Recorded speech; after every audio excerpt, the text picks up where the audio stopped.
Closed captioning is brought to you by Insect Defend Patch. Deep-free protection from biting insects. Worm harnesses work excellent when you're bottom bouncing and fishing walleye near the bottom, especially in deeper water. But when I think back of the early days, a lot of fishermen would use spinners in shallow water, like many of the Kawartha lakes where you'd be fishing in less than 12 feet.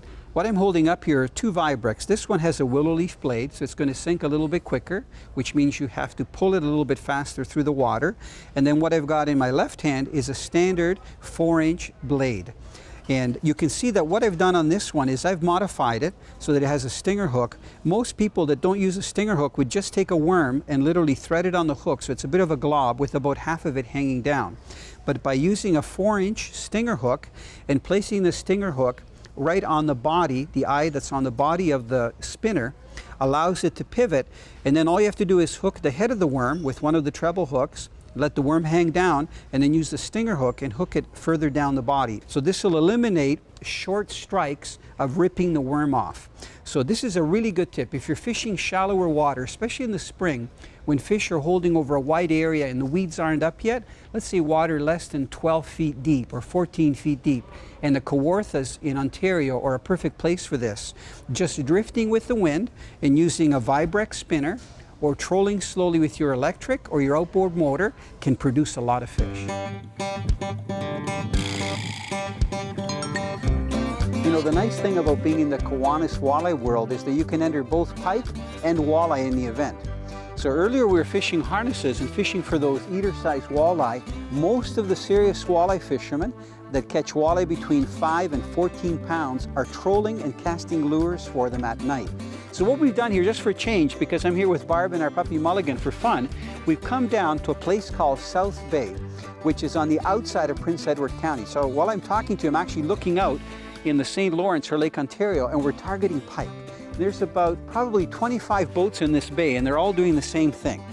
I got a feeling that when you net him, he's going to thrash. You know what? Let's go for it. Okay. If that happens, it happens. Okay. He didn't thrash. Oh, there he goes. Okay. So if you just kind of hold it there, okay. We'll let him tire himself out. He kind of rolled into the line. As you know, pike have lots of teeth, but besides the teeth, they have very sharp gill rakers.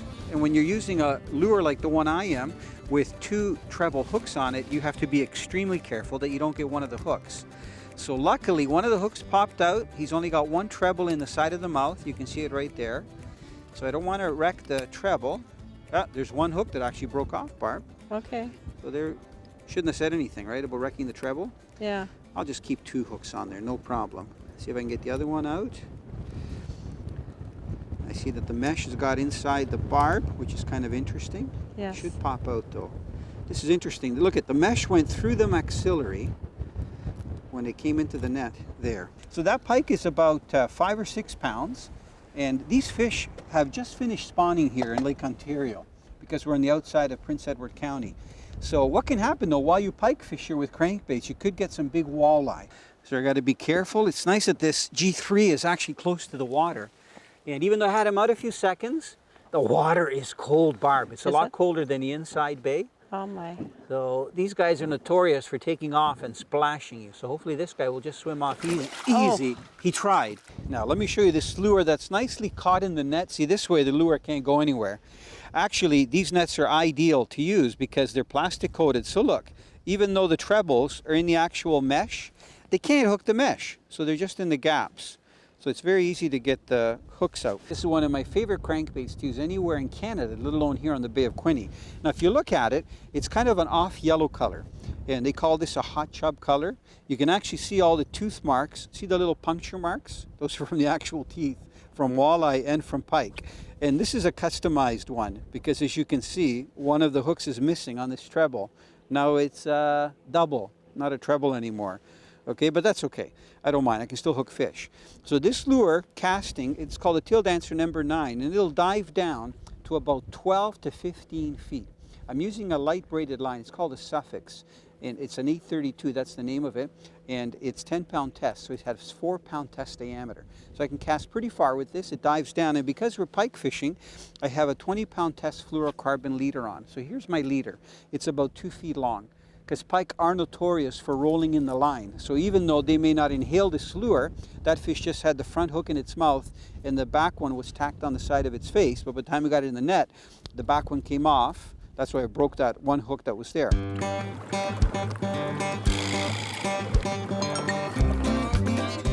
This is actually Lake Ontario. You can see him behind us. So we're fishing very clear water conditions. And look at this pike. He inhaled that Rapala husky jerk that I was using.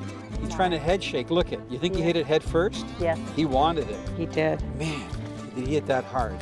Hopefully he's not hooked too deep. Barb, do you mind getting the net? Sure. Just with that treble hook dangling like that out of its mouth, I don't want to take any chances. Okay, come on up here. Okay. And be very careful. We'll see if we can get it in the net. Good one, Barbara. It's almost in there. Okay, Barb, get it in. You got it. This is where you got to be really careful. Man, did he inhale that. Look at Barb. Oh, it's been a while since I've had a pike hit a husky jerk like that, head first. Look at this. Hopefully it won't jump out of my hands. Can you see that lure? There. Can't believe I actually did that. Got it out. I'm going to try putting it in the net. Barb, you can hand me the net? Sure. I'm going to get it back in the water. Okay. You know, when it comes to walleye fishing, fishing deep, bouncing harnesses along the bottom, using jigs, vertical jigging or dragging, a twister on a jig head is probably the #1 method of catching walleye. But normally you got to go down deep, especially early in the season. For pike, it's a little bit different. So the pike, when they enter shallow water in the springtime, like Opener in southern Ontario, will be anywhere in 5 to 10 feet of water. And a lot of times you can get them either with deep diving crankbaits that go down to 5 to 7 feet, or you can get them with twitch baits. And this is what I've got here. Probably one of the most popular ones is the husky jerk. This is the larger size here, and this is the one that I actually caught the pike on. And then some of the ones are the most modern. These are Max Wraps made by Rapala. Over here is the X Wrap, very, very popular lure. So these lures will dive down about 5 to 7 feet if you make a long cast and steady retrieve it. But the one thing that's really good about them, when you stop, they're suspending, or what's called neutral buoyancy. So when you stop and then you give it a sudden jerk, the lure will go from side to side. And that's what produces the slashing or the twitching action. And for some reason, fish like pike early in the year, when you're dealing with clear water, as it is here in Lake Ontario, and when the water temperatures are cold, like in the second week in May, using these suspended lures and twitching them anywhere from 2 to 7 feet below the surface works extremely well. Colors can vary. I usually use the standard ones like this minnow color. You can see it's got orange on the belly, silver side, green to black back. It seems to work really well. The important thing is, though, when you're twitching it, to give it a little bit of a pause before you twitch it again. A lot of times those fish will inhale it, and you saw that last fish just inhaled it head first when it's just suspending there, because they probably figured that's the chance that they can grab that bait fish. It's not going to get away. So you'd be surprised. You can get a lot of small fish on this, but I've also caught pike over 20 pounds just using a very simple twitch bait, just like that. At 12.08 pounds goes to Don Moulton. Don, where are you? There you go. There's our #1 walleye fisherman for 2011. Congratulations, Don. Canadian Sport Fishing, brought to you in part by Suffix, the world's most hardcore fishing line. Yamaha Outboards, reliability starts here. Sail, the outdoors superstore. Lucky Strike, all you need is a Lucky Strike. You know, Barb and I were out fishing some of the bays that face Lake Ontario just a few hours ago, fishing for pike using the same lure. Here we are casting, getting these nice walleyes at night. Isn't that a nice walleye? Right here from the Bay of Quinte, and I'm out here fishing probably with 100 other people or so, not necessarily on this spot, but fishing at night, and they're all trying to get that big fish to win part of that $250,000 in cash and prizes. So I'm going to get this guy back in the water, and without falling in here off the rocks. Beautiful walleye, and watch him disappear. Look at that nice clear water.